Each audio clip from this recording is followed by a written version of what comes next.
With video game development being what it is these days from the AAA sector, if a new IP were to ever come out, it seems like the publishers put in the plan to make it into a long-running series ever before the first title is ever released. However, this was not a new idea by any stretch, and surprisingly enough, Capcom followed suit back in the day with Resi 2, being put to paper only 1 or 2 months after the original game sold to its cult fanbase, with ideas circulating in development about turning the first successful game into an unfolding universe told through self-contained stories. A bold move to be made by any publisher, but Capcom definitely had the position to back that up, and the ultimate product of this idea was Resident Evil 2, the legend of the first day cop and the lady who happened to be there. In order to fulfill their ambitions, the ego heads of the development team built up some original characters to continue the story of the original game, with all those characters going oddly missing, which would honestly become a story staple for the franchise later down the line. Leon Kennedy is our somewhat flustered first-day cop whose character sheet was half filled out with Hollywood cliches, but unlike when Ubisoft does this, Capcom makes it work by using the cliche to build an original character rather than Ubisoft using it to drown the unique idea in stupid-ass crap. Along for the ride, literally, was Claire Redfield, a motorcyclist and relative to Chris Redfield who happened to be in the right place at the wrong time. The pair meet on the streets and manage to survive the apocalypse together for a whole 10 minutes before they end up getting run down by a trucker turned zombie, and then are forced to split up after his tanker exploded. This event sets the scene for the game that showed us Raccoon City falling to shit because amazingly, Umbrella or Wesker's idea of nuking the mansion did not actually solve the zombie apocalypse. But considering that Spencer's ghost was releasing leech monsters on the mountain at the same time, either way the small Midwestern town was fucked from the get-go. To go off on an unrelated tangent, while I was playing Resi 3, I'm pretty sure that Capcom doesn't actually know what a small Midwestern town is in America, because frankly, I live in one, and it isn't built entirely out of narrow cobblestone alleyways with a shop density of 15 per square mile, all connected by random-ass glass and metal doors, even before every street in town is blocked off by a goddamn burning fire truck. There are also no residences in Raccoon City, which is concerning for the city planning, to say the least. But then again, this is the city that proudly advertises itself as the home of Umbrella right on the city limits sign, so really anything's up for grabs there. Unlike the previous canonical games, they gave us a 2-protagonist system that gave us 2 different scenarios and puzzle layouts, and a 2-protagonist system simultaneously. Back in the golden 90s era, Resi 2 boldly gave us a 2-protagonist system where you played 2 slightly different scenarios of the same story in the same playthrough. The addition of a rare protagonist switch to the ally NPCs throughout the game helps to justify Resi 2 as the innovative sequel to bolster the well-produced original into a franchise for the ages. What was disappointing to find out personally is that the 2 scenarios are so similar to each other that it takes away some of the good graces that this idea could have brought to the sequel, and considering the game was on 2 discs, I don't think it would have been impossible for Capcom to have included some Claire or Leon specific levels to do instead of the offshoots of levels that we actually got, like that whole bit of Claire needing to monkey around with a stuck elevator before getting to the laboratory level. For transparency's sake, this review was done with the PS3 port of Resi 2 on normal difficulty with a Leon-Claire playthrough. And from what I've played, I definitely enjoyed Leon's part of the game more than Claire's, since Scenario B tends to reuse a lot of the ground, and it has that feeling of going through it, of being quote-unquote picked through by Leon in terms of getting health and ammo, which I find would be a bullshit design choice in a survival game if that is actually what happened, because if that is the case, then Capcom would have decided to reload the enemies and not the resources, And how does that make any sense? If you're gonna decide to keep continuity like this in a game that has these backtracking scenarios, then you should hold both sides to the same standard. If Scenario A used the resources to kill enemies, then Scenario B shouldn't end up getting punished for running from the combat. Of course, I am willing to admit that this is my undiagnosed paranoia that is thinking this. However, one point I can simply not accept in any game, and particularly in a survival game, is that Capcom deliberately hides a lot of valuable resources behind objects that are impenetrable by the camera, such as behind desks, with the addition of the usual Resi thing of training the player to press X against every background object in the game, because Capcom puts invisible resources in some of them. I don't think I should have to explain the infuriating nonsense of such an idea and why it's a bad one, but in a survival game when you are already conserving like the best of them and avoiding all damage so that you don't end up being at half health with no resources at the worst time, so deliberately hiding these badly needed resources is simply a dick move. Otherwise, this sequel has started the trend of Resident Evil leaning towards the difficulty curve of 0, which decided that guarding resource caches behind bullshit enemies was a good idea. Yet the progression and resources you do end up finding in the game that aren't hidden are still frequent enough that you don't feel punished for not being perfect, and you can get through the game fairly quickly even on a first run. If you want to know, I think my full scenario completion was counted at around 10 hours, which apparently Capcom thinks is a shit completion time, but that's what I was able to do on a first go-around. Thankfully, Resi 2 obviously comes with a few new vignettes between the two scenarios to keep things fresh, especially since the timeline of Scenario B is supposed to be a little while after Scenario A has made its rounds, since you don't find some set pieces around from Scenario A like the giant crocodile boss fight. Claire gets to deal with the corrupt police chief, has to deal with Sherry's bullcrap, get the grenade launcher, and also has to deal with a nemesis-like figure named Mr. X,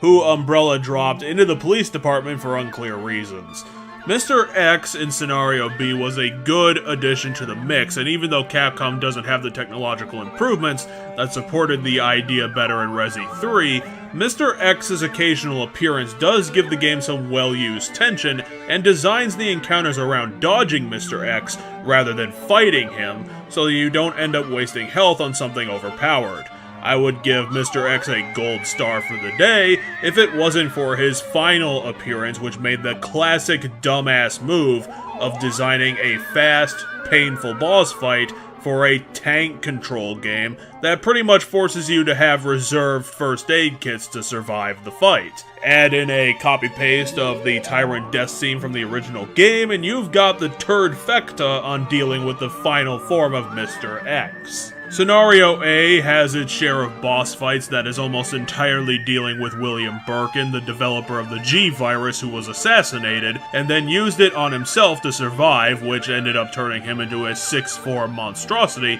throughout both scenarios. But Leon dealt with more of them. For the most part, they are decent boss fights that give the player some space to work with and not too much health to knock down. The only time that it was starting to approach the Village of Bullshit, population 857, was the last time that you fight him in Scenario A, which is when Birkin transforms into a dog-like creature because, again, it's a fast, jumping boss fight in a tank control game which doesn't work however you slice it. At that point, I was so tired of Birkin's shit that I ended up tanking all the damage and just popped off all the rounds in the Magnum until it went away. While the gameplay really hasn't changed from the original Resi, falling back on either being combat or puzzle rooms to find, the story has taken the appropriate elevation from the original game's concept, with the natural rise of a zombie apocalypse with everything falling to shit, most of the survivors getting killed, and Leon and Claire trying their hardest to do their bits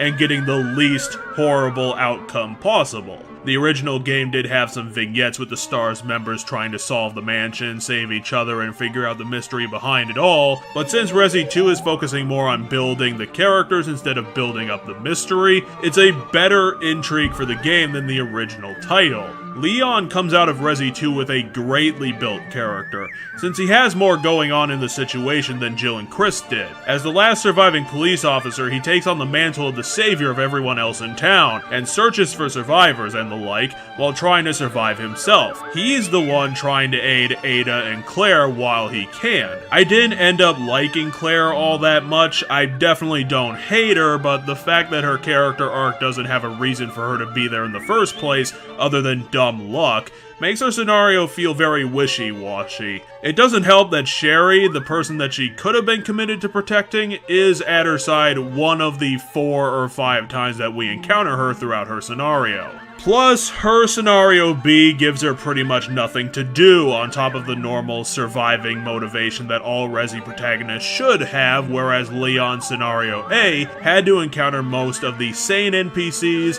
protect Ada when he could, and actually battle bosses. Claire is so perpetually by herself and not required to do all that much that her story ends up feeling really hollowed out in comparison to Scenario A. To counter my own point slightly, what Capcom was bringing to the table cinematics-wise was pretty solid stuff. It doesn't have the intense, in-your-face camera work that really helped bring out the quote-unquote emotions of Metal Gear Solid's cast, but the great animation work and bringing in competent voice actors for this project did make this one special in the PSX's day, and brings the narrative drive to Resi 2. The details that Capcom put into the cutscenes of the game rounds out the characters and the situations, such as the times when Mrs. Birkin threatens both characters at gunpoint. It takes a lot of hard work to make these early 3D character models feel somewhat realistic, and Capcom did go that extra mile to make it work, and it paid off,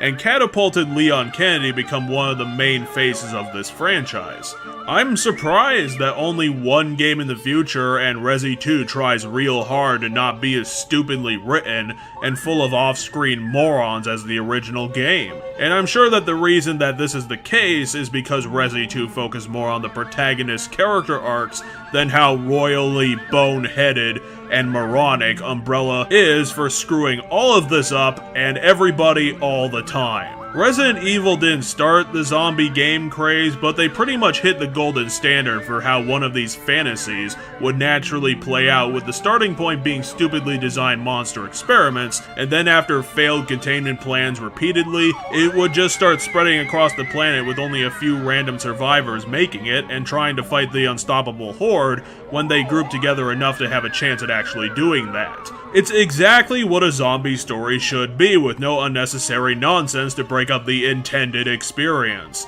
The zombies are an actual threat to everybody, they're scary sometimes, and the idea of Raccoon City falling apart almost completely due to the zombie invasion is captured perfectly with the gameplay and its various cutscenes. The entire cast and even the bit players are well-rounded enough, interesting with some quirks, and do add to the game they're included in. The monster design is amazing as usual for Resident Evil to build some creepy enemies, because among some, I'm pretty sure Resi 2 was the introduction of the Licker, which is just classic Capcom horror like the chimeras from the original game that also make an appearance. While the boss numbers are definitely cut down, instead of going with just giant animals, Resi 2 has William Birkin and Mr. X, who evolve and mutate over time in spectacular ways. So you get that mix of the familiar and the new that just worked wonders. Resident Evil 2, like the original game, is a survival horror staple and a classic showing that this franchise had found its feet incredibly fast,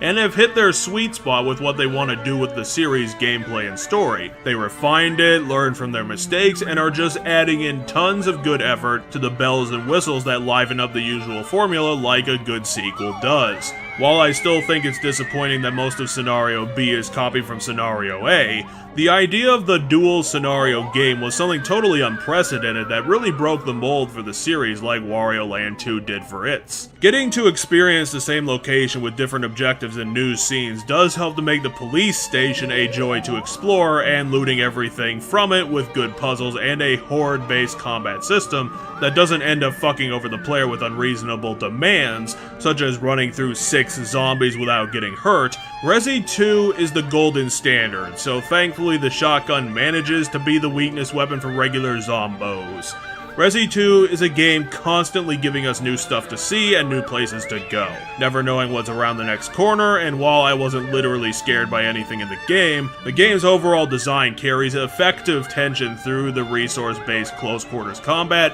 and the unpredictable storyline and encounters. Resident Evil 2 is the classic video game that followed up a genre-defining marvel. I'm hoping that Capcom can continue this line of making consistent, quality games, but the next one on the block is the well-known wobbly legs of Resi 3 Noodle. I'm hoping for the best on that one, but it has a lot that it needs to prove. For now, let's get this gold-plated scoreboard nailed up for this retro ride,